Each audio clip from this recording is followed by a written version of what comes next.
ਜੀ ਡਾਕਟਰ ਸਾਹਿਬ, ਸਾਡੇ ਕੋਲ ਅਗਲਾ ਫੇਸਬੁੱਕ ਮੈਸੇਜ ਆਇਆ ਹੈ ਮੁੰਬਈ ਤੋਂ ਵੀਰ ਸਿਮਰਨਜੀਤ ਸਿੰਘ ਜੀ ਦਾ। ਇਹ ਲਿਖਦੇ ਹਨ, ਵਾਹਿਗੁਰੂ ਜੀ ਕਾ ਖਾਲਸਾ ਵਾਹਿਗੁਰੂ ਜੀ ਕੀ ਫਤਿਹ। ਵੀਰ ਜੀ, ਮੈਂ ਕੁਝ ਲਾਈਨਾਂ ਲਿਖੀਆਂ ਹਨ ਪੰਜਾਬ ਬਾਰੇ, ਜੇ ਚੰਗੀਆਂ ਲੱਗੀਆਂ ਤਾਂ ਸ਼ੇਅਰ ਕਰ ਦਿਓ ਜੀ। ਇਹ ਲਿਖਦੇ ਹਨ, ਸਰਬੱਤ ਖਾਲਸਾ ਮੇਰੀ ਕੌਮ ਬੁਲਾਵੇ, ਕੋਈ ਜਿੱਤ ਦਾ ਰਾਗ ਮੇਰੇ ਕੰਨੀ ਪਾਵੇ। ਅੱਜ ਫਿਰ ਕਿਸੇ ਨੇ ਅਣਖ ਜਗਾਈ ਪੰਜਾਬੋਂ, ਮੈਨੂੰ ਉੱਡਦੀ ਉੱਡਦੀ ਖਬਰ ਆਈ ਪੰਜਾਬੋਂ। ਸਜਣਾ ਜਦ ਤਕਦੀਰ ਦੇ ਮੈਂ ਪੰਨੇ ਵੇਖੇ, ਤਦ ਦਿਲ ਸੀ ਕਰਦਾ ਜਿੰਦ ਲਾਦਿਆਂ ਦੇਖੇ। ਮੈਂ ਕਿਸਾਂ ਵਿੱਚ ਮੁੜ ਛਾਈ ਪੰਜਾਬੋਂ, ਮੈਨੂੰ ਉੱਡਦੀ ਉੱਡਦੀ ਖਬਰ ਆਈ ਪੰਜਾਬੋਂ। ਤਨ ਸੜ ਕੇ ਬਾਬਰ ਦਾ ਹੁਣ ਰੇਤਾ ਹੋਣਾ, ਅੱਜ ਕਈ ਸਾਲਾਂ ਮਗਰੋਂ ਸਾਡਾ ਏਕਾ ਹੋਣਾ। ਤੂੜ ਗੁਲਾਮੀ ਦੀ ਦੂਰ ਖਿੰਡ ਗਈ ਪੰਜਾਬੋਂ, ਮੈਨੂੰ ਉੱਡਦੀ ਉੱਡਦੀ ਖਬਰ ਆਈ ਪੰਜਾਬੋਂ। ਨੱਥੂ ਵਾਲੀਆ, ਮੈਨੂੰ ਉੱਡਦੀ ਉੱਡਦੀ ਖਬਰ ਆਈ ਪੰਜਾਬੋਂ। ਜੀ ਡਾਕਟਰ ਸਾਹਿਬ। ਵੀਰ ਸਿਮਰਨਜੀਤ ਸਿੰਘ ਜੀ ਦਾ ਬਹੁਤ ਬਹੁਤ ਸ਼ੁਕਰੀਆ। ਉਹਨਾਂ ਨੇ ਮੁੰਬਈ ਤੋਂ ਸਾਨੂੰ ਲਿਖਿਆ ਹੈ। ਬੜੀ ਛੋਟੀ ਉਹਨਾਂ ਦੀ ਨਜ਼ਮ ਹੈ, ਪਰ ਉਸ ਦੇ ਵਿੱਚ ਉਸ ਪੰਜਾਬ ਦੀ ਧੂੜ ਦੀ ਮਹਿਕ ਹੈ ਜਿਹੜੀ ਉਹ ਬੰਬਈ 'ਚ ਸੈਂਕੜਿਆਂ ਮੀਲ ਦੂਰ ਮਹਿਸੂਸ ਕਰਦੇ ਨੇ। ਗੁਰੂ ਕਲਗੀਧਰ ਦੇ ਉਸ ਨੀਲੇ ਦੇ ਸ਼ਾਹ ਸਵਾਰ ਦੀ ਉਹ ਧਰਤੀ, ਔਰ ਜਿਵੇਂ ਉਹਨਾਂ ਨੇ ਉਸ ਨੂੰ ਤੋਂ ਜੋ ਇਹ ਸਰਬੱਤ ਖਾਲਸਾ ਦੇ ਨਾਲ ਅਣਖ ਜਗਾਉਣ ਦੀ ਗੱਲ, ਤਕਦੀਰ ਦੇ ਪੰਨੇ ਬਦਲਣ ਦੀ ਗੱਲ, ਔਰ ਤਨ ਬਾਬਰ ਦਾ ਰੇਤਾ ਹੋਣਾ ਕਿ ਹੁਣ ਜ਼ੁਲਮ ਦਾ ਜਿਹੜਾ ਐਂਡ ਹੈ ਜੀ, ਔਰ ਇਹ ਜਿਹੜੀ ਗੁਲਾਮੀ ਨੂੰ ਇਹ ਸਾਡੀ ਜਾਗਰਤੀ, ਕੌਮੀ ਜਾਗਰਤੀ ਹੂੰਝ ਕੇ ਪਾਸੇ ਸੁੱਟ ਦੇਗੀ। ਸੋ ਮੈਂ ਸਮਝਦਾ ਵੀ ਬੜੇ ਖੂਬਸੂਰਤ ਸ਼ਬਦਾਂ 'ਚ ਉਹਨਾਂ ਨੇ ਆਪਣੇ ਜਜ਼ਬਾਤਾਂ ਨੂੰ ਹੀ ਨਹੀਂ, ਇਹ ਹਰ ਪੰਥ ਪ੍ਰਸਤ ਗੁਰੂ ਕੇ ਪਿਆਰੇ ਸਿੰਘ ਸਿੰਘਣੀ ਦੇ ਜਜ਼ਬਾਤ ਨੇ ਕਿ ਉਸ ਧਰਤੀ ਤੇ ਜ਼ੁਲਮ ਦਾ ਅੰਤ ਹੋਏ, ਉਸ ਧਰਤੀ ਤੋਂ ਗੁਰੂਆਂ ਦੀ ਬਾਣੀ ਦੀ ਮਹਿਕ, ਗੁਰੂਆਂ ਦੇ ਸਰਬੱਤ ਦੇ ਭਲੇ ਦਾ ਸੁਨੇਹਾ ਜਿਹੜਾ ਹੈ ਉਹ ਦੁਨੀਆ ਦੇ ਵਿੱਚ ਗੂੰਜੇ। ਸੋ ਇਹਨਾਂ ਦਾ ਬਹੁਤ ਬਹੁਤ ਸ਼ੁਕਰੀਆ। ਜੀ ਡਾਕਟਰ ਸਾਹਿਬ, ਸਾਡੇ ਕੋਲ ਅਗਲਾ ਫੇਸਬੁੱਕ ਮੈਸੇਜ ਆਇਆ ਹੈ ਅਨੰਦਨਾਥ ਸਿੰਘ ਜੀ ਦਾ, ਟੋਰਾਂਟੋ ਤੋਂ। ਇਹ ਲਿਖਦੇ ਹਨ, ਬੇਸ਼ੱਕ ਸਰਬੱਤ ਖਾਲਸਾ ਫੇਰ ਹਾਰ ਗਿਆ ਹੈ, ਸਟੇਜ ਪੰਥੀਆਂ ਦੋਖੀਆਂ ਦੇ ਹੱਥ ਹੀ ਰਹੀ, 5 ਲੱਖ ਦੇ ਇਕੱਠ ਨੂੰ ਜ਼ੀਰੋ ਬਣਾ ਦਿੱਤਾ ਗਿਆ। ਪੰਥ ਦਾ ਰੱਬ ਰਾਖਾ ਬਾਦਲ ਫਿਰ ਜਿੱਤ ਗਿਆ, ਲੈ ਗਿਆ ਬਾਜੀ। ਸਾਰਾ ਸਰਬੱਤ ਖਾਲਸਾ ਹਰਾਤਾ ਬਾਦਲ ਨੇ। ਜਿਹੜੇ ਲੋਕ ਸਰਬੱਤ ਖਾਲਸਾ ਦੀਆਂ ਕਮਜ਼ੋਰੀਆਂ ਦੀਆਂ ਗੱਲਾਂ ਕਰਦੇ ਹਨ, ਉਹ ਯਾਦ ਰੱਖਣ ਕਿ ਅੱਜ ਦੇ ਹਾਲਾਤਾਂ 'ਚ ਸਰਬੱਤ ਖਾਲਸਾ ਹੋਣਾ ਹੀ ਸਭ ਤੋਂ ਵੱਡੀ ਪ੍ਰਾਪਤੀ ਹੈ। ਇਹ ਵੀ ਗੁਰੂ ਗ੍ਰੰਥ ਸਾਹਿਬ ਜੀ ਨੇ ਆਪਣਾ ਸਰੀਰ ਬੰਦ ਕਟਵਾ ਕੇ ਹੀ ਸਾਨੂੰ ਇਕੱਠੇ ਹੋਣਾ ਬਖਸ਼ਿਆ ਹੈ। ਮੈਂ ਤਕਰੀਬਨ 1 ਘੰਟਾ ਲਾ ਕੇ ਸਿੱਖ ਚੈਨਲ ਦਾ ਸਾਰਾ ਸਰਬੱਤ ਖਾਲਸਾ ਸਕਿਮ ਕੀਤਾ ਹੈ। ਕਿਸੇ ਇੱਕ ਬੰਦੇ ਦੀ ਸਪੀਚ ਵੀ ਮੇਰੇ ਵਰਗੇ ਅਨਪੜ੍ਹ ਦੇ ਬੰਦੇ ਦੇ ਸੁਣਨ ਦੇ ਕਾਬਿਲ ਨਹੀਂ ਹੈ। ਬਾਕੀ ਪੜ੍ਹਿਆਂ ਲਿਖਿਆਂ ਦਾ ਕੀ ਹਾਲ ਹੋਊ, ਇਸ ਨੂੰ ਸੁਣ ਕੇ ਇਹ ਨਹੀਂ ਕਿਹਾ ਜਾ ਸਕਦਾ। ਜੀ ਡਾਕਟਰ ਸਾਹਿਬ। ਵੀਰ ਅਨੰਦਨਾਥ ਸਿੰਘ ਜੀ ਨੇ ਟੋਰਾਂਟੋ ਤੋਂ ਲਿਖਿਆ। ਉਹਨਾਂ ਨੇ ਦੋਨੋਂ ਪਾਸੇ ਹਾਕੀ ਚਲਾਈ ਹੈ, ਇੱਕ ਪਾਸੇ ਜ਼ਰਾ ਜ਼ਿਆਦਾ ਚਲਾਈ ਹੈ ਜੀ। ਉਹਨਾਂ ਨੇ ਕਿਹਾ ਵੀ ਸਰਬੱਤ ਖਾਲਸਾ ਹਾਰਿਆ, ਬਾਦਲ ਜਿੱਤਿਆ, 5 ਲੱਖ ਦਾ ਇਕੱਠ, ਉਸ 'ਚੋਂ ਕੁਛ ਨਹੀਂ ਨਿਕਲਿਆ। ਫਿਰ ਉਹਨਾਂ ਨੇ ਆਪ ਹੀ ਦਲੀਲ ਦਿੱਤੀ ਹੈ ਕਿ ਅੱਜ ਦੇ ਹਾਲਾਤ ਸਰਬੱਤ ਖਾਲਸਾ ਹੋ ਜਾਣਾ ਹੀ ਬਹੁਤ ਵੱਡੀ ਗੱਲ ਹੈ। ਤੇ ਫਿਰ ਉਹਨਾਂ ਨੂੰ ਅਖੀਰ 'ਚ ਫਿਰ ਉਸ ਹੈ ਕਿ ਉੱਥੇ ਇੰਨੇ ਘੰਟੇ 'ਚ ਕੋਈ ਉਹ ਕਹਿੰਦਾ ਕਿ ਬਈ ਕੋਈ ਕਿਸੇ ਦੀ ਕੋਈ ਹੈ ਹੀ ਨਹੀਂ ਸੀ ਸਪੀਚ ਚੰਗੀ, ਕਿ ਜੇ ਮੇਰੇ ਵਰਗੇ ਅਨਪੜ੍ਹ ਨੂੰ ਨਹੀਂ ਚੰਗੀ ਲੱਗੀ ਤਾਂ ਪੜ੍ਹਿਆ ਲਿਖਿਆ ਨੂੰ ਕਿਉਂ ਨਹੀਂ। ਵੈਸੇ ਅਨੰਦਨਾਥ ਸਿੰਘ ਜੀ, ਤੁਸੀਂ ਨਾਂ ਵੀ ਤੁਹਾਡੇ ਅਨਹਦ ਵਾਜੇ ਵੱਜਦੇ ਨੇ, ਨਾਂ ਇੰਨਾ ਸੋਹਣਾ ਰੱਖਿਆ ਹੋਇਆ ਮਾਤਾ ਪਿਤਾ ਨੇ, ਔਰ ਤੁਸੀਂ ਬਹੁਤ ਸਿਆਣੇ ਹੋ, ਤੁਹਾਡਾ ਚੰਗਾ ਲਿਖਣ ਦਾ ਢੰਗ ਵੀ ਹੈ, ਸੋਚਦੇ ਵੀ ਹੋ। ਪਰ ਮੈਂ ਤੁਹਾਡੀ ਲਿਖਤ 'ਚੋਂ ਹੀ ਇਸ ਦਾ ਜਵਾਬ ਦਿਆਂਗਾ ਕਿ ਅੱਜ ਦੇ ਹਾਲਾਤ 'ਚ ਉੱਥੇ ਸਰਬੱਤ ਖਾਲਸਾ ਹੋ ਜਾਣਾ ਤੇ ਲੱਖਾਂ ਸਿੱਖਾਂ ਦਾ ਧਾਈ ਕਰਕੇ ਉੱਥੇ ਪਹੁੰਚਣਾ, ਇਹ ਦੱਸਦਾ ਹੈ ਕਿ ਬਾਦਲਾਂ ਦਾ ਜਿਹੜਾ ਸਾਮਰਾਜ ਹੈ ਉਸ ਦੀਆਂ ਜੜ੍ਹਾਂ ਹਿੱਲੀਆਂ ਨੇ, ਔਰ ਉਹਦੇ ਵਿੱਚ ਕਰੈਕਸ ਨੇ, ਉਸ ਦੀ ਰੂਫ ਦੇ ਵਿੱਚ, ਛੱਤ ਦੇ ਵਿੱਚ ਮਘੋਰੇ ਨੇ। ਹੁਣ ਇਹਦੇ 'ਚ ਕੋਈ ਸ਼ੱਕ ਨਹੀਂ ਹੈ ਕਿ ਇਹਦੇ 'ਚੋਂ ਅਸੀਂ ਬਹੁਤ ਕੁਝ ਕੱਢ ਸਕਦੇ ਸੀ, ਜਿੰਨਾ ਕਿ ਨਿਕਲਿਆ ਉਹਦੇ ਨਾਲ ਹੀ ਸੰਤੁਸ਼ਟੀ ਕਰੀਏ। ਤੇ ਅਗਲੀ ਜਿਹੜੀ ਦੌੜ ਹੈ ਜਾਂ ਅਗਲਾ ਸਾਡਾ ਜਿਹੜਾ ਸਰਬੱਤ ਖਾਲਸਾ ਹੈ ਉਹਦੇ ਤੱਕ ਪਹੁੰਚਣ ਲਈ ਔਰ ਪੰਜਾਬ 'ਚ ਕੋਈ ਜ਼ਮੀਨੀ ਤਬਦੀਲੀ ਦੇ ਲਈ ਕੋਈ ਕਾਰਗਰ ਕਦਮ ਚੁੱਕੀ ਹੈ। ਸੋ ਉਹਨਾਂ ਦਾ ਬਹੁਤ ਬਹੁਤ ਸ਼ੁਕਰੀਆ। ਜੀ ਡਾਕਟਰ ਸਾਹਿਬ, ਸਾਡੇ ਕੋਲ ਅਗਲਾ ਫੇਸਬੁੱਕ ਮੈਸੇਜ ਹੈ ਦਸ਼ਮੇਸ਼ ਅਕਾਲੀ ਦਲ ਵੱਲੋਂ। ਇਹ ਲਿਖਦੇ ਹਨ, ਵਾਹਿਗੁਰੂ ਜੀ ਕਾ ਖਾਲਸਾ ਵਾਹਿਗੁਰੂ ਜੀ ਕੀ ਫਤਿਹ। ਦਸ਼ਮੇਸ਼ ਅਕਾਲੀ ਦਲ ਵੱਲੋਂ ਸਰਬੱਤ ਖਾਲਸਾ ਵਿੱਚ ਪਾਸ ਕੀਤੇ ਮਤੇ ਦਾ ਸਵਾਗਤ ਕੀਤਾ ਜਾਂਦਾ ਹੈ। ਹੋਈ ਵੱਡੀ ਕੁਤਾਈ, ਤਖਤ ਹਰਮੰਦਰ ਜੀ ਪਟਨਾ ਸਾਹਿਬ ਦੇ ਜਥੇਦਾਰ ਗਿਆਨੀ ਇਕਬਾਲ ਸਿੰਘ ਨੂੰ ਕੀਤਾ ਬਰਖਾਸਤ, ਪਰ ਨਵੇਂ ਜਥੇਦਾਰ ਦੀ ਨਵ ਨਿਯੁਕਤੀ ਨਹੀਂ ਕੀਤੀ ਗਈ। ਯਾਦ ਕਰਵਾਉਣ ਤੋਂ ਵੀ ਧਿਆਨ ਨਹੀਂ ਦਿੱਤਾ ਗਿਆ। ਦਸ਼ਮੇਸ਼ ਅਕਾਲੀ ਦਲ ਵੱਲੋਂ ਸਰਬੱਤ ਖਾਲਸਾ ਤੋਂ ਤਖਤ ਹਰਮੰਦਰ ਜੀ ਪਟਨਾ ਸਾਹਿਬ ਦੇ ਨਵੇਂ ਜਥੇਦਾਰ ਦੀ ਮੰਗ ਕੀਤੀ ਜਾਂਦੀ ਹੈ। ਜੀ ਡਾਕਟਰ ਸਾਹਿਬ। ਦਸ਼ਮੇਸ਼ ਅਕਾਲੀ ਦਲ ਦਾ ਬਹੁਤ ਬਹੁਤ ਸ਼ੁਕਰੀਆ। ਉਹਨਾਂ ਨੇ ਜੋ ਉੱਥੇ ਪਾਸ ਹੋਏ 13 ਮਤੇ ਨੇ ਉਹਨਾਂ ਦਾ ਸਵਾਗਤ ਕੀਤਾ। ਉਹਨਾਂ ਨੇ ਇਹ ਸ਼ਿਕਾਇਤ ਕੀਤੀ ਹੈ ਕਿ ਜੇ 4 ਜਥੇਦਾਰ ਰਿਮੂਵ ਕੀਤੇ ਗਏ, 3 ਨੂੰ ਨਿਯੁਕਤ ਕੀਤਾ ਗਿਆ ਬੇਸ਼ੱਕ ਅੰਤਰੰਗੀ, ਤੇ ਤਖਤ ਸ੍ਰੀ ਪਟਨਾ ਸਾਹਿਬ ਦੇ ਜਥੇਦਾਰ ਦੀ ਵੀ ਨਿਯੁਕਤੀ ਹੋਣੀ ਚਾਹੀਦੀ ਸੀ। ਇਹਨਾਂ ਦਾ ਪੁਆਇੰਟ ਬਿਲਕੁਲ ਠੀਕ ਹੈ ਜੀ। ਔਰ ਜਿਵੇਂ ਇਹਨਾਂ ਨੇ ਕਿਹਾ ਕਿ ਵੀ ਜੇ ਕਹਿਣ ਦੇ ਬਾਵਜੂਦ ਵੀ ਜਿਹੜਾ ਇਹਨਾਂ ਦੇ ਨਹੀਂ ਕੀਤਾ ਗਿਆ, ਮੈਨੂੰ ਨਹੀਂ ਪਤਾ ਕੀ ਕਾਰਨ ਹੈ, ਕਿਉਂਕਿ ਇਹਦੇ 'ਚ ਕੋਈ ਸ਼ੱਕ ਨਹੀਂ ਹੈ ਵੀ ਤਖਤ ਸ੍ਰੀ ਹਜ਼ੂਰ ਸਾਹਿਬ ਨੂੰ ਨਹੀਂ ਕੀਤਾ ਗਿਆ ਕਿਉਂਕਿ ਉਸ ਫੈਸਲੇ 'ਚ ਸ਼ਾਮਲ ਨਹੀਂ ਸੀ ਜਿਹਦੇ 'ਚ ਕਿ ਸੌਦਾ ਸਾਧ ਨੂੰ ਮਾਫੀ ਦਿੱਤੀ ਗਈ, ਤੇ ਇਹ ਜਿਹੜਾ ਇਕਬਾਲ ਸਿੰਘ ਹੈ ਪਟਨਾ ਸਾਹਿਬ ਵਾਲਾ ਇਹ ਸ਼ਾਮਲ ਸੀ। ਸੋ ਜੇ ਉਹਨੂੰ ਕੱਢਿਆ ਤਾਂ ਸੋ ਜ਼ਾਹਰ ਹੈ ਕਿ ਭਾਵੇਂ ਕਿਸੇ ਨੂੰ ਵੀ ABC ਕਿਸੇ ਨੂੰ, ਕਿਉਂਕਿ ਸਾਰੇ ਹੀ ਅੰਤਰੰਗ ਉਹਨਾਂ ਦੀ ਇੰਟਰਿਮ ਹੈ ਉਹ ਦੇਣਾ ਬਣਦਾ ਸੀ। ਪਰ ਹੁਣ ਵੀ ਮੇਰਾ ਖਿਆਲ ਹੈ ਕਿ ਵੀ ਭਾਵੇਂ ਕੋਈ ਪ੍ਰੋਸੀਜਰ ਅਕਾਲ ਤਖਤ ਦਾ ਜਥੇਦਾਰ ਹੀ ਗਿਆਨੀ ਧਿਆਨ ਸਿੰਘ ਮੰਡ ਜਿਹੜੇ ਨੇ ਉਹੀ ਨਿਯੁਕਤੀ ਦੇ ਦੇਣ। ਪਰ ਇੱਕ ਬੜਾ ਜ਼ਰੂਰੀ ਨੁਕਤਾ ਹੈ ਜਿਹੜਾ ਕਿ ਮੈਂ ਸਮਝਦਾ ਵੀ ਮੌਕੇ ਦੇ ਉੱਤੇ ਹੀ ਇਸ ਨੂੰ ਹੱਲ ਕਰ ਲਿਆ ਜਾਣਾ ਚਾਹੀਦਾ ਸੀ ਨਿਯੁਕਤੀ ਕਰਕੇ। ਜੀ ਡਾਕਟਰ ਸਾਹਿਬ, ਸਾਡੇ ਕੋਲ ਅਗਲਾ ਫੇਸਬੁੱਕ ਮੈਸੇਜ ਆਇਆ ਹੈ। ਹਰਪ੍ਰੀਤ ਸਿੰਘ ਜੀ ਦਾ ਇਹ ਲਿਖਦੇ ਹਨ, ਵਾਹਿਗੁਰੂ ਜੀ ਕਾ ਖਾਲਸਾ ਵਾਹਿਗੁਰੂ ਜੀ ਕੀ ਫਤਿਹ। ਡਾਕਟਰ ਸਾਹਿਬ ਜੀ, ਮੈਂ ਸੱਚੋ ਸੱਚ ਪ੍ਰੋਗਰਾਮ ਜ਼ਰੂਰ ਦੇਖਦਾ ਹਾਂ। ਤੁਹਾਡੇ ਵਿਚਾਰਾਂ ਤੋਂ ਬੜੀ ਇਨਸਪੀਰੇਸ਼ਨ ਮਿਲਦੀ ਹੈ।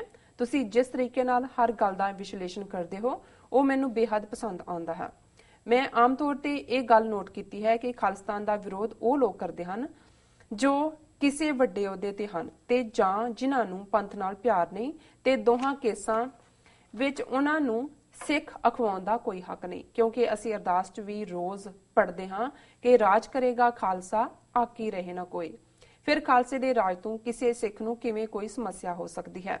ਮੇਰੇ ਹਿਸਾਬ ਨਾਲ ਜਿਹੜੇ ਲੋਕ ਹਿੰਦੂ ਰੀਤ ਵਿੱਚ ਰਹਿਣਾ ਚਾਹੁੰਦੇ ਨੇ ਉਹੀ ਖਾਲਿਸਤਾਨ ਦੀ ਵਿਰੋਧਤਾ ਕਰਦੇ ਨੇ, ਤੇ ਇਹਨਾਂ ਨੇ ਹੀ ਸਾਡੀ ਕੌਮ ਦਾ ਬੇੜਾ ਗਰਕ ਕੀਤਾ ਹੋਇਆ ਹੈ। ਤੇ ਸਾਡੇ ਗੁਰੂ ਸਾਹਿਬ ਦਾ ਤਾਂ ਇਹ ਫਰਮਾਨ ਹੈ, ਜਬ ਲਗ ਖਾਲਸਾ ਰੇ ਨਿਆਰਾ, ਤਬ ਲਗ ਤੇਜ ਦਿਉ ਮੈਂ ਸਾਰਾ, जब ए गए विपरन की रीत, मैं ना करूं इनकी प्रतीत।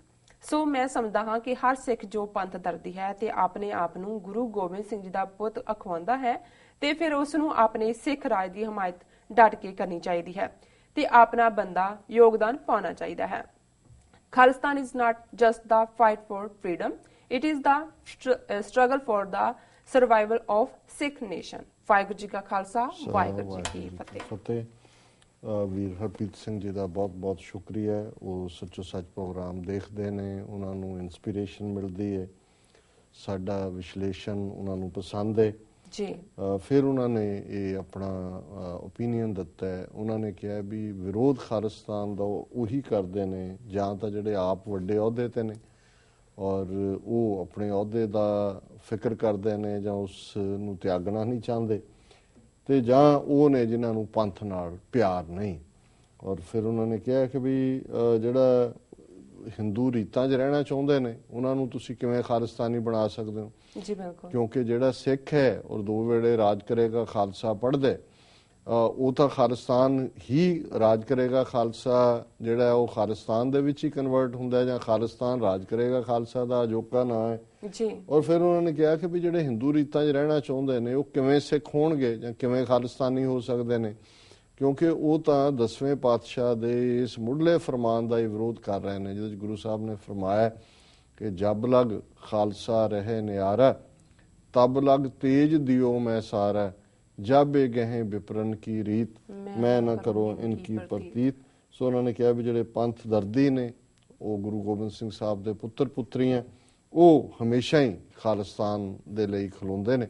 ਸੋ ਮੈਂ ਵੀਰ ਹਰਪ੍ਰੀਤ ਸਿੰਘ ਜੀ ਦੀ ਜਿਹੜੀ ਪੰਥ ਪ੍ਰਸਤ ਸੋਚ ਹੈ ਉਸ ਨੂੰ ਸੈਲੂਟ ਕਰਦਾ। ਔਰ ਇਹ ਬੜੀ ਕਲੈਰਿਟੀ ਹੈ। ਕਈ ਵਾਰੀ ਤੁਸੀਂ ਘੰਟਿਆਂ ਬੱਧੀ ਲੈਕਚਰ ਕਰਦੇ ਰਹੋ, ਉਸ ਚੋਂ ਤੁਹਾਨੂੰ ਤੁਸੀਂ ਉੱਠ ਕੇ ਆਉਂਦਾ ਤੁਹਾਨੂੰ ਲੱਗਦਾ ਵੀ ਕਿਹਾ ਕੀ ਸਪੀਕਰ ਆ, ਤੁਹਾਨੂੰ ਚੰਗਾ ਲੱਗਦਾ ਹੁੰਦਾ ਜਦੋਂ ਕੋਈ ਬੋਲ ਰਿਹਾ ਹੁੰਦਾ ਜੀ। ਤੇ ਇੱਕ ਹੁੰਦਾ ਤੁਸੀਂ 2 ਟੁਕ ਗੱਲ ਕਰ ਦਿਓ ਕਿ ਭਾਈ ਆ ਹੈ ਕਿ ਨਹੀਂ। ਹੁਣ ਸੰਤ ਜਰਨੈਲ ਸਿੰਘ ਖਾਲਸਾ ਪਿੰਡਾਂ ਵਾਲੇ ਉਹਨਾਂ ਨੇ ਕੋਈ ਹਾਇਰ ਐਜੂਕੇਸ਼ਨ ਯੂਨੀਵਰਸਿਟੀਜ਼ ਦੇ ਵਿੱਚੋਂ ਨਹੀਂ ਸੀ ਗਏ ਹੋਏ, ਪਰ ਜਦੋਂ ਤੁਸੀਂ ਉਹਨਾਂ ਦੀ ਕੋਈ ਵੀ ਗੱਲ ਅੱਜ ਵੀ ਈਵਨ ਉਹਨਾਂ ਨੂੰ ਦੀ ਸ਼ਹਾਦਤ ਨੂੰ 31 ਸਾਲ ਹੋ ਗਏ ਨੇ, ਤੁਸੀਂ ਸੁਣਦੇ ਹੋ ਤੇ ਇੱਕ ਇੱਕ ਸ਼ਬਦ ਟੁਣਕਦਾ, ਇਵੇਂ ਲੱਗਦਾ ਹੈ ਵੀ ਤੁਹਾਡੇ ਅੰਦਰ ਤੱਕ ਪਹੁੰਚ ਜਾਂਦਾ ਹੈ ਔਰ ਬਿਨਾਂ ਕਿਸੇ ਲੱਗ ਲਬੇੜਦੇ। ਔਰ ਜਦੋਂ ਤੁਸੀਂ ਬਾਅਦ 'ਚ ਦੇਖਦੇ ਹੋ ਉਹਨੂੰ ਚੈਲੰਜ ਵੀ ਨਹੀਂ ਕੀਤਾ ਜਾਂ ਤੱਥ ਵੀ ਹੁੰਦੇ ਨੇ ਉਹਦੇ 'ਚ, ਜ਼ਬਾਨ ਵੀ ਬੜੀ ਸਾਦਾ ਹੈ, ਪਰ ਉਸ ਦੇ ਵਿੱਚ ਇੱਕ ਆਪਣਾ ਭਾਰ ਹੈ, ਕਿਉਂਕਿ ਉਹ ਬਿਨਾਂ ਕਿਸੇ ਲੱਗ ਲਬੇੜ ਤੋਂ ਇਮਾਨਦਾਰੀ ਨਾਲ ਕੀਤਾ ਹੋਇਆ ਵਿਸ਼ਲੇਸ਼ਣ ਹੈ ਕਿਸੇ ਵੀ ਸਥਿਤੀ ਦਾ। ਸੋ ਮੈਂ ਸਮਝਦਾ ਵੀ ਜਿਹੜੇ ਪੜ੍ਹੇ ਲਿਖੇ ਉੱਚ ਪੱਧਰੇ ਬੁੱਧੀਜੀਵੀ, ਕਦੇ ਹੱਥ ਐ ਨੂੰ ਕਰ ਲਿਆ, ਕਦੇ ਐ ਨੂੰ ਕਰ ਲਿਆ, ਇਹ ਸਾਰੇ ਸੱਚ ਤੋਂ ਮੁਨਕਰ ਹੋ ਰਹੇ ਹੁੰਦੇ ਨੇ। ਔਰ ਇਹ ਅਕਸਰ ਸਾਨੂੰ ਯਾਦ ਹੈ ਕਿ ਆਪਣੇ ਕਲਾਸਰੂਮ ਪ੍ਰੋਫੈਸਰ ਜਿਹੜਾ ਬਹੁਤ ਹਿੱਲ ਕੇ ਤੇ ਬੜਾ ਇੱਧਰ ਉੱਧਰ ਕਰਨ ਲੱਗਦਾ ਸੀ, ਇਹਨੂੰ ਆਪ ਨੂੰ ਨਹੀਂ ਪਤਾ, ਐਵੇਂ ਉਹ ਬੋਡੀ ਐਕਸ਼ਨ ਦੇ ਨਾਲ ਉਹ ਆਪਣੇ ਆਪ ਨੂੰ ਜਿਹੜੀ ਵੀ ਉਹ ਦਲੀਲ ਦੇ ਰਿਹਾ ਉਹਨੂੰ ਉਹ ਜਸਟੀਫਾਈ ਕਰ ਰਿਹਾ। ਸੋ ਅਸੀਂ ਸਮਝਦੇ ਹਾਂ ਵੀ ਗੱਲ ਤਾਂ ਬੜੀ ਸਿੱਧੀ ਹੈ ਕਿ ਬਈ ਜਿਹੜਾ ਸਿੱਖ ਹੈ ਉਹਨੇ ਆਪਣਾ ਜੇ ਧਰਮ ਆਜ਼ਾਦੀ ਦੇ ਨਾਲ ਪ੍ਰੈਕਟਿਸ ਕਰਨਾ ਹੈ, 67-68 ਸਾਲ ਦੇ ਵਿੱਚ ਇਸ ਨਤੀਜੇ ਤੇ ਪਹੁੰਚ ਜਾਣਾ ਚਾਹੀਦਾ ਹੈ ਕਿ ਬਈ ਇੱਥੇ ਸਾਡਾ ਗੁਜ਼ਾਰਾ ਨਹੀਂ ਹੈ। ਜੂਨ 84 ਤੋਂ ਬਾਅਦ, ਨਵੰਬਰ 84 ਤੋਂ ਬਾਅਦ ਹੁਣ ਜੋ ਕਰਤੂਤਾਂ ਕਰ ਰਹੇ ਨੇ, ਅੱਜ ਉਹਨਾਂ ਦਾ ਪ੍ਰਧਾਨ ਮੰਤਰੀ ਇੰਗਲੈਂਡ 'ਚ ਬੈਠਾ ਉਹਨਾਂ ਦੀ ਸਰਕਾਰ ਨੂੰ ਕਹਿ ਰਿਹਾ ਕਿ ਜੀ ਤੁਸੀਂ ਆਪਣੇ ਸ਼ਹਿਰੀਆਂ ਦੇ ਜਿਹੜੇ ਨੇ ਸਿੱਖ ਸ਼ਹਿਰੀ, ਉਹਨਾਂ ਦੇ ਹੱਕ ਜਿਹੜੇ ਨੇ ਉਹਨਾਂ ਨੂੰ ਕੁਚਲੋ ਔਰ ਇਹਨਾਂ ਨੂੰ ਜਿਹੜਾ ਉਹ ਪ੍ਰਚਾਰ ਤੋਂ ਰੋਕੋ ਔਰ ਇਹਨਾਂ ਨੂੰ ਗੁਰਦੁਆਰਿਆਂ 'ਚ ਇਕੱਠੇ ਹੋਣ ਤੋਂ ਰੋਕੋ। ਸੋ ਜਿੱਥੇ ਇਹ ਹਾਲਾਤ ਹੋਣ ਤੇ ਕੋਈ ਉਹ ਸਿੱਖ ਕਿਵੇਂ ਹੋ ਸਕਦਾ ਹੈ ਜਿਹੜਾ ਕਹੇ ਜੀ ਮੈਨੂੰ ਖਾਲਿਸਤਾਨ ਨਹੀਂ ਚਾਹੀਦਾ ਜੀ। ਸੋ ਅਸੀਂ ਸਮਝਦੇ ਹਾਂ ਵੀ ਵੀਰ ਹਰਪ੍ਰੀਤ ਸਿੰਘ ਨੇ ਜਿਹੜਾ ਹੈ ਉਹ ਸਾਰੇ ਦਾ ਤੱਤ ਕੱਢਿਆ ਔਰ ਅਸੀਂ ਇਸ ਗੱਲ ਦੇ ਲਈ ਹਮੇਸ਼ਾ ਸਾਨੂੰ ਮਾਣ ਮਹਿਸੂਸ ਹੁੰਦਾ ਕਿ ਅੱਜ ਬਹੁਤ ਵੱਡੀ ਗਿਣਤੀ ਸਾਡੇ ਯੰਗਸਟਰਸ ਖਾਸ ਤੌਰ ਤੇ ਵੀਰ ਭੈਣਾਂ ਨੇ ਜਿਹੜੇ ਕਿ ਬੜੀ ਆਸ ਦੇ ਨਾਲ ਹੀ ਨਹੀਂ, ਬੜੀ ਕਨਵਿਕਸ਼ਨ ਦੇ ਨਾਲ ਜਿਹੜੇ ਨੇ ਇਸ ਰਸਤੇ ਦੇ ਪਾਂਦੀ ਨੇ। ਸੋ ਇਹਨਾਂ ਦਾ ਬਹੁਤ ਬਹੁਤ ਸ਼ੁਕਰੀਆ ਜੀ। ਡਾਕਟਰ ਸਾਹਿਬ ਤੁਹਾਡਾ ਬਹੁਤ ਬਹੁਤ ਸ਼ੁਕਰੀਆ। ਹੁਣ ਤੁਸੀਂ ਸਾਡੇ ਦਰਸ਼ਕਾਂ ਨੂੰ ਦੱਸੋ ਅੱਜ ਦਾ ਵਿਚਾਰ। ਇਤਿਹਾਸ ਗਾਇਬ ਕਰਤਾ। ਚਲੋ ਜੀ, ਅੱਜ ਦੇ ਵਿਚਾਰ ਲਈ ਅਸੀਂ ਸ਼ਲੋਕ ਸਹਿਸਕ੍ਰਿਤੀ ਮਹੱਲਾ 5ਵਾਂ ਦਾ ਇੱਕ ਸ਼ਲੋਕ ਚੁਣਿਆ ਜੀ ਔਰ ਇਹ ਗੁਰੂ ਅਰਜਨ ਸਾਹਿਬ ਰਚਿਤ ਇਹ ਸਹਿਸਕ੍ਰਿਤੀ ਦਾ ਸ਼ਲੋਕ ਇਹ ਦੱਸਦਾ ਹੈ ਕਿ ਕਿਵੇਂ ਜਿਹੜਾ ਰੱਬ ਨੂੰ ਪਿਆਰਾ ਹੋ ਜਾਂਦਾ ਹੈ, ਰੱਬ ਦੇ ਨਾਲ ਇਕਮਿਕਤਾ ਹੁੰਦੀ ਹੈ। ਜਿਵੇਂ ਕੱਲ ਵੀ ਅਸੀਂ ਜ਼ਿਕਰ ਕੀਤਾ ਸੀ, ਪੰਜ ਪਦ ਜਾਂ ਦਸਮ ਦੁਆਰ ਜਾਂ ਸੰਤ ਬ੍ਰਹਮ ਗਿਆਨੀ ਜਾਂ ਗੁਰਸਿੱਖ ਬਣ ਜਾਂਦਾ ਹੈ ਜੀ। ਉਸ ਦੀ ਮਾਨਸਿਕਤਾ ਕੀ ਹੁੰਦੀ ਹੈ? ਸਹਿਨਸ਼ੀਲ ਸੰਤੰ ਸਮ ਮਿਤਰਸੈ ਦੁਰਜਨੈ ਨਾਨਕ ਭੋਜਨ ਅਨਕ ਪ੍ਰਕਾਰੇਣ ਨਿੰਦਕ ਅਵਧ ਹੋਏ ਉਪਤਿਸ਼ਟ ਤੈ। ਕਿ ਉਸ ਮਨੁੱਖ ਦੇ ਅੰਦਰ ਇਸ ਕਦਰ ਸਹਿਨਸ਼ੀਲਤਾ ਹੁੰਦੀ ਹੈ, ਇਸ ਕਦਰ ਫॉरगिवनेस ਹੁੰਦੀ ਹੈ, ਮਾਫ ਕਰਨ ਦੀ ਭਾਵਨਾ ਹੁੰਦੀ ਹੈ ਕਿ ਉਹਦੇ ਲਈ ਸਹਿਨਸ਼ੀਲ ਸੰਤੰ, ਕੋਈ ਸੰਤ ਹੈ ਭਲਾ ਬੰਦਾ ਹੈ ਜਾਂ ਮਿਤਰਸੈ ਦੁਰਜਨ ਹੈ, ਕੋਈ ਮਿੱਤਰ ਹੈ ਜਾਂ ਦੁਰਜਨ ਹੁੰਦਾ ਹੈ ਮਾੜਾ ਬੰਦਾ ਜਿਹੜਾ ਉਹ ਨਿੰਦਕ ਹੈ। ਉਹ ਮਿੱਤਰ ਔਰ ਨਿੰਦਕ ਦੇ ਵਿੱਚ ਫਰਕ ਨਹੀਂ ਕਰਦੇ। ਉਹ ਨਾ ਇਹ ਹੈ ਉਹ ਨਿੰਦਕ ਨੂੰ ਨਫ਼ਰਤ ਕਰਦੇ ਨੇ, ਨਾ ਇਹ ਹੁੰਦਾ ਕਿ ਮਿੱਤਰ ਨੂੰ ਕੋਈ ਐਕਸਟਰਾ। ਉਹਨਾਂ ਦੇ ਲਈ ਜਿਹੜਾ ਉਹ ਦੋਨੋਂ ਹੀ ਇੱਕ ਬਰਾਬਰ ਹੁੰਦੇ ਨੇ। ਨਾਨਕ ਭੋਜਨ ਅਨਕ ਪ੍ਰਕਾਰੇਣ, ਕਿ ਭਾਵੇਂ ਉਹਨਾਂ ਦਾ ਮਿੱਤਰ ਜਿਹੜਾ ਹੈ ਉਹ ਬਹੁਤ ਤਰ੍ਹਾਂ ਤਰ੍ਹਾਂ ਦੇ ਖਾਣੇ ਬਣਾ ਕੇ ਜਾਂ ਸੇਵਾ ਦੇ ਪੱਖ ਤੋਂ ਆਪਣੇ ਜਿਹੜਾ ਹੈ ਉਹ ਪੂਰੀ ਸੇਵਾ ਕਰ ਰਿਹਾ, ਤੇ ਦੂਜਾ ਨਿੰਦਕ ਆਵਦ ਹੋਏ ਉਪਤਿਸ਼ਤੇ। ਆਵਦ ਹੁੰਦਾ ਸ਼ਸਤਰ, ਹਥਿਆਰ ਜੀ। ਕਿ ਇੱਕ ਪਾਸੇ ਦੋਸਤ ਹੈ ਜਿਹੜਾ ਵਨਸਵੰਨੇ ਭੋਜਨ ਖਿਲਾ ਰਿਹਾ, ਸੇਵਾ ਕਰ ਰਿਹਾ, ਦੂਜੇ ਪਾਸੇ ਨਿੰਦਕ ਹੈ ਜਿਹੜਾ ਹਥਿਆਰ ਚੁੱਕ ਕੇ ਆਇਆ ਮਾਰਨ। ਪਰ ਉਸ ਰੱਬ ਦੇ ਬੰਦੇ ਦੀਆਂ ਨਿਗਾਹਾਂ ਦੇ ਵਿੱਚ ਮਿੱਤਰ ਔਰ ਸ਼ਤਰ ਦੋਨੋਂ ਹੀ ਇੱਕ ਬਰਾਬਰ ਨੇ। ਹੁਣ ਇਹ ਅਵਸਥਾ ਜਿਹੜੀ ਹੈ ਇਹ ਤਾਂ ਉਸ ਲੈਵਲ ਦੀ ਹੈ ਜਿਸ ਨੂੰ ਅਸੀਂ ਤਾਂ ਸ਼ਾਇਦ ਸਮਝ ਨਹੀਂ ਸਕਦੇ।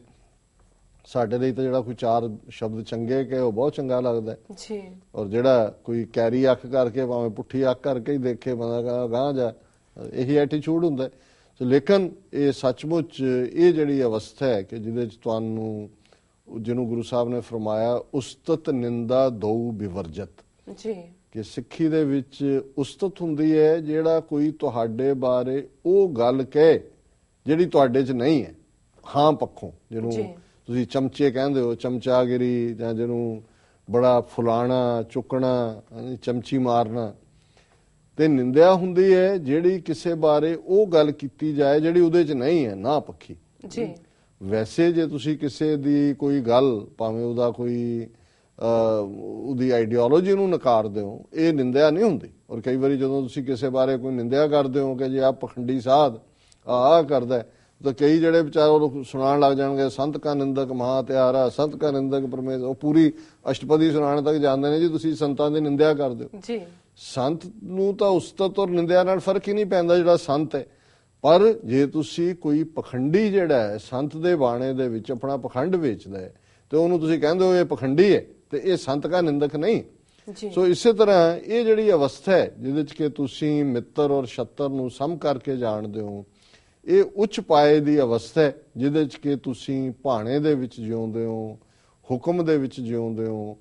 ਚਾਰ ਚਫੇਰਾ ਤੁਹਾਨੂੰ ਇਹੀ ਲੱਗਦਾ ਹੈ ਕਿ ਵਿਸਰ ਗਈ ਸਭ ਤਾਤ ਪਰਾਈ, ਜਬ ਤੇ ਸਾਧ ਸੰਗਤ ਮੋਹਿ ਪਾਈ, ਨਾ ਕੋ ਵੈਰੀ ਨਹੀਂ ਬਗਾਨਾ, ਸਗਲ ਸੰਗ ਹਮਕੋ ਬਨ ਆਈ।